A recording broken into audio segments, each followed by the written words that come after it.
الصلاة وأن يكون موفقا للجهاد في سبيل الله فليجاهد في بر والديه.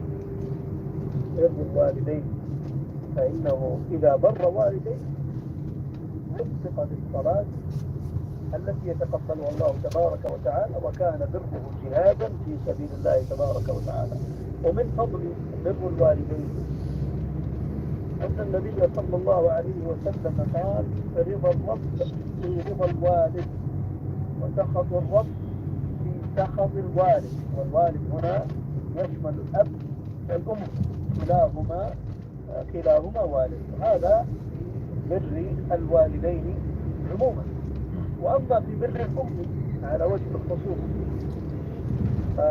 قد قال رسول الله صلى الله عليه وسلم والحديث من حديث بهز بن حكيم عن أبيه عن جده قال: قلت يا رسول الله من أبر؟ قال: أمك.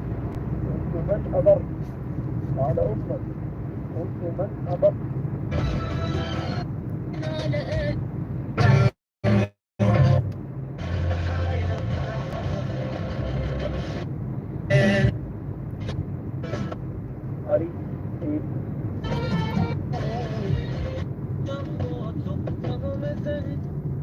الكتب اللي ده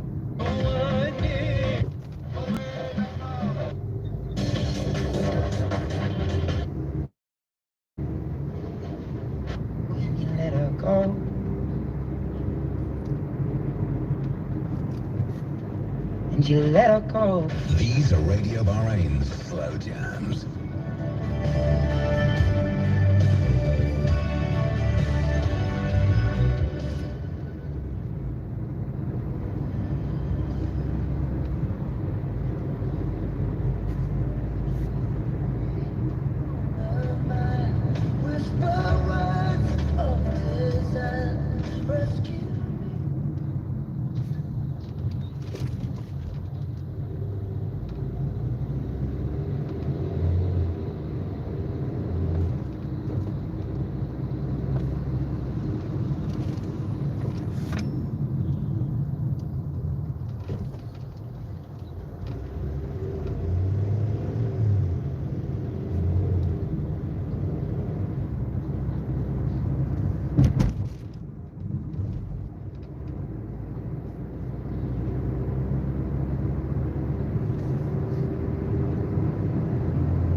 Tell me you will be there.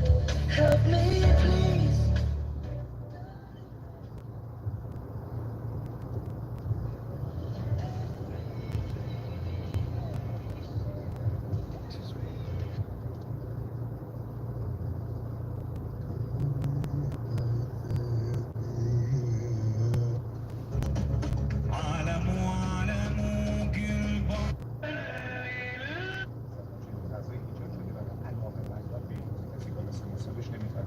زمانش رو نداره، اصلا نمیخواد مدرک تحصیلش داشته باشه.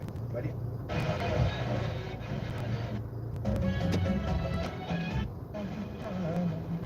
لها إلى فرصة جديدة للفوز عبر اتهامه للخطاب الديمقراطي عن الريادة. ضع خطة مالية محكمة تتضمن توقعات كل إيراداتك ونفقاتك. هذا الموضوع راح يساعدك على إدارة التدفق النقدي بكفاءة وكيف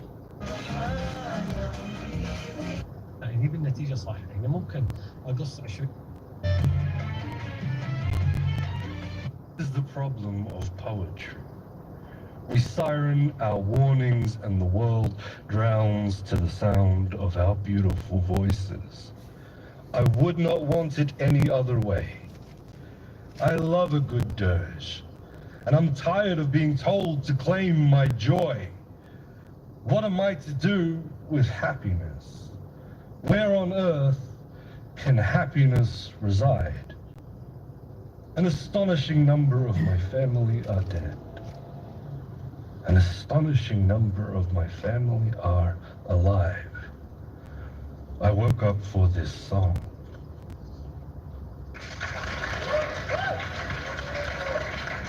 You're listening to The Arts Hour on the BBC World Service. I'm Nikki Beattie, and this week we're bringing you highlights from the BBC's Contain Strong Language Festival to ABC Radio National's Rudy Bremer now, who was joined on stage by First Nations poets, artist and trained mezzo-soprano Nicole Smead, writer and broadcaster Daniel Browning, Gamilaroi poet Lulu Houdini, and the 2023 Australian Slam Poetry Champion Rob Waters.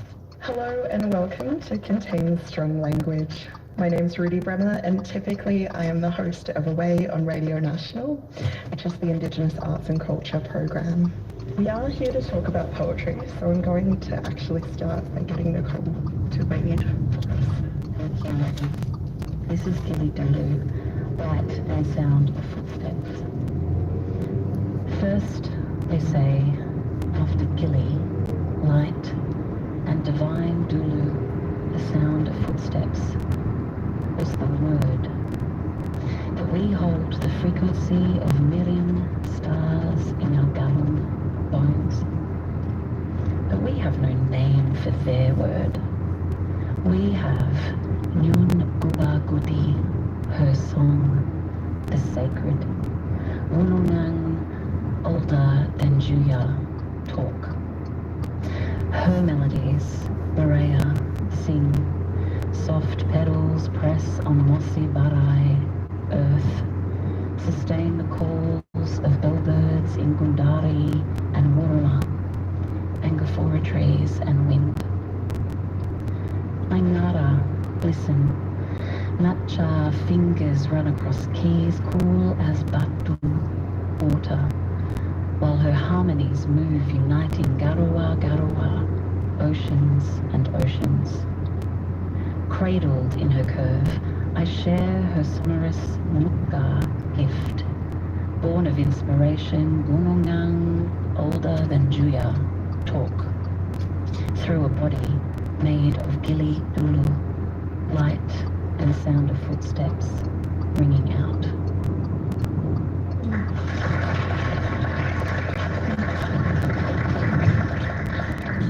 Nicole, when it comes to First Nations languages, plural, there is a real economy of words. There is literally not as many words in our languages as there are in English. When you are writing poetry using language and kind of layering the economy of First Nations languages over the economy of poetry, how do you actually create the double layer? I feel like language makes me a better poet. I write in English first, and then when I translate it into language, so that piece had Gapang, my ancestral language, woven into it, there's not always the right word to match the English meaning. I find that they're more often than not the much more beautiful word in language that has a richer and a deeper meaning, and being able to use that in my poetry just takes it to a whole new level. That wasn't mine, it wasn't my thinking. It was like, wow, my ancestors were such poets. We are going to pepper some poetry through our talk. So Daniel, would you like to read? This is a poem called Bunjalang for Queer, and it wrestles with a question about, cultural precedence and my right to exist. And if there's no word in before that describes me, how do I make sense of the world? Bunjalang for Queer. I'm Bunjalang, I'm queer. What does it mean to be both? When they came, they didn't ask us how we classified the genders. Fluid, free, non-sexual. the binary, one sexual orientation. They knew, of course, that the universe is full of variance, not contradiction. The ancestors watched the male emu, Nurani, tend the nest. The extravagant displays of the male satin bowerbird, Tulum, and his brother, the regent bowerbird, Najanga. What words did they use to describe people like us? Their own mob, who they'd never disown. How did they enlarge their sense of family to include every soul born into it for 1,000 generations? And if there's no word that describes me, do I cease to exist? In some dialects, Bugamwi means to have sexual desire. It's a verb intransitive. You could use it as a prefix and attach it to the thing you lust after. It seems crude. We are more than just the object of our desire. The adjective and noun suffix gali means typified by, fond of. So you get Nuram gali, sleepy. Moji gali, talkative. Nangan gali, fond of food. So in my dialect we have Dubai gali, literally woman lover, woman mad, woman type. The dictionary has it in parentheses. Usually masculine. If you add the feminine suffix gan, you get Dubai Galigan, a woman fond of women. Am I just Arakan Gali, fond of men? But I am more than just the thing I love. Maybe they would call us Jalam, rainbow. Laibal, rainbow people, rainbow clan, rainbow mob. The people say rainbow. I don't believe in mirages. Certain I am Gijagani, old man. Maybe we're Narangbil, the people from the other side. Naring means across, the other side of the river. The verb intransitive, Naringa, means to go across, go over, to cross over. To go over is Naringalala. Am I just Galagir, the Banjalan word for single man? Would we call each other Chicha, sister? Are we Janobiyah, literally they spouse, the term for non-biological family? We like suffixes in Banjalan. The suffix gay denotes neutral gender. It's what they call enclitic, barely audible. Fireflies, a jungle. If there's no word that describes me, no Banjalan for queer, do I cease to exist? P.S. I don't know the answer, but I know my ancestors.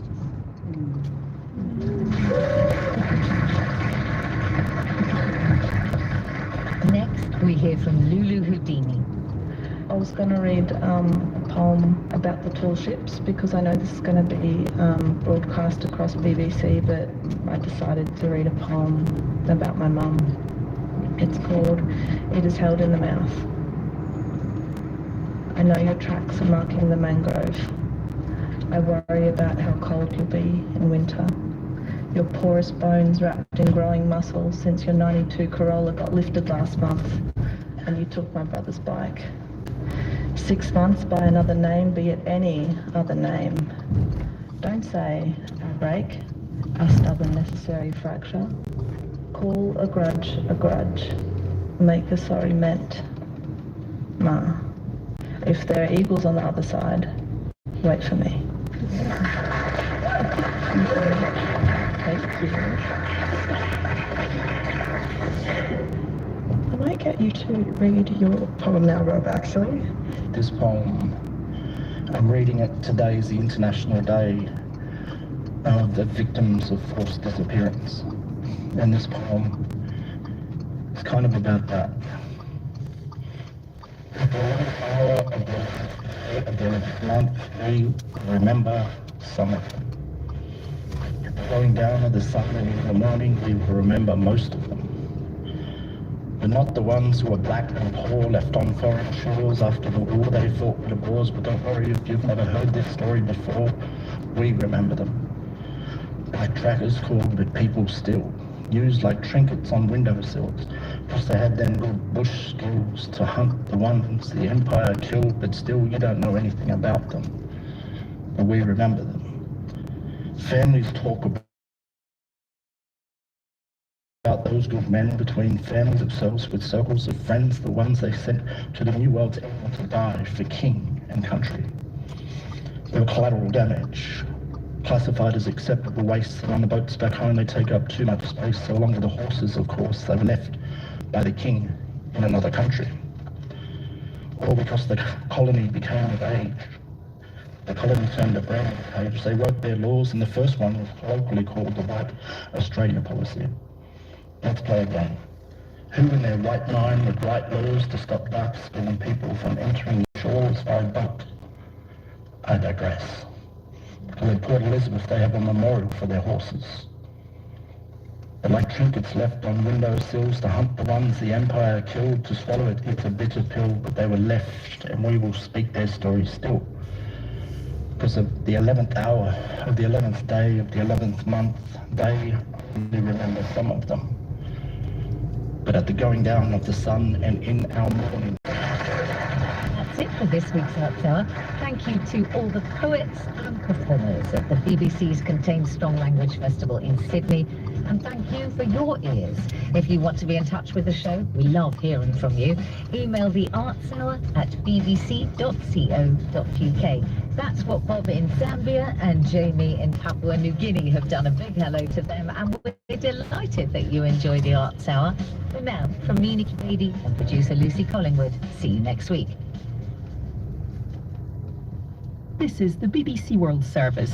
The documentary brings you in-depth storytelling from teams at the BBC World Service. Journeys into the heart of global events. We bring people together to share their experiences. Explore personal approaches to faith. In-depth reporting on the world of social media. Get into the mind of some of the world's most creative people. The documentary at bbcworldservice.com or wherever you get your BBC podcasts. In 60 minutes, the documentary. At the moment, Jakarta is the fastest sinking city in the world. Hello, I'm Astu Destra Ajeng Rastri. Join me for Saving a Sinking City, Jakarta. NewsHour is next. This is the BBC World Service, the world's radio station.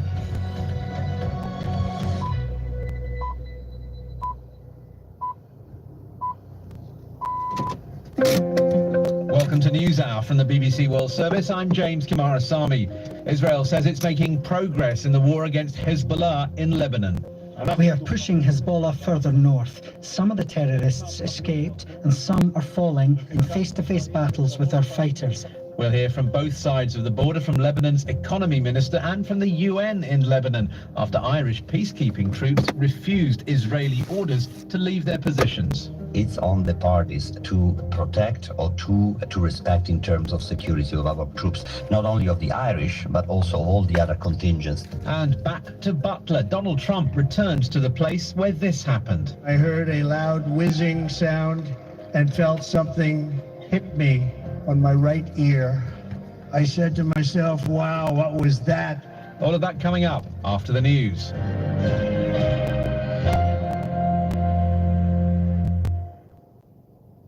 Hello, I'm Moira Alderson with the BBC News. The Prime Minister of Israel, Benjamin Netanyahu, has said days of strikes by the Israeli military has destroyed a large part of Hezbollah's arsenal and changed the course of the war against the Iranian-backed group. The IDF has maintained its attacks, hitting the southern suburbs of the Lebanese capital again and again. Nick Beak is following developments from northern Israel. A lot of people thought by heading north to the capital, Beirut, they would be in safety. But clearly that has been proved wrong by the strikes, not just in the southern suburbs, but also in different parts of the capital. Also, there was a strike today in the northern city of Tripoli. The IDF saying that they are carrying out very targeted operations. But certainly for people, it's a very difficult situation, as we've seen in Beirut and other places. People are sleeping on the streets in some cases. The Israeli President Isaac Herzog has said Iran and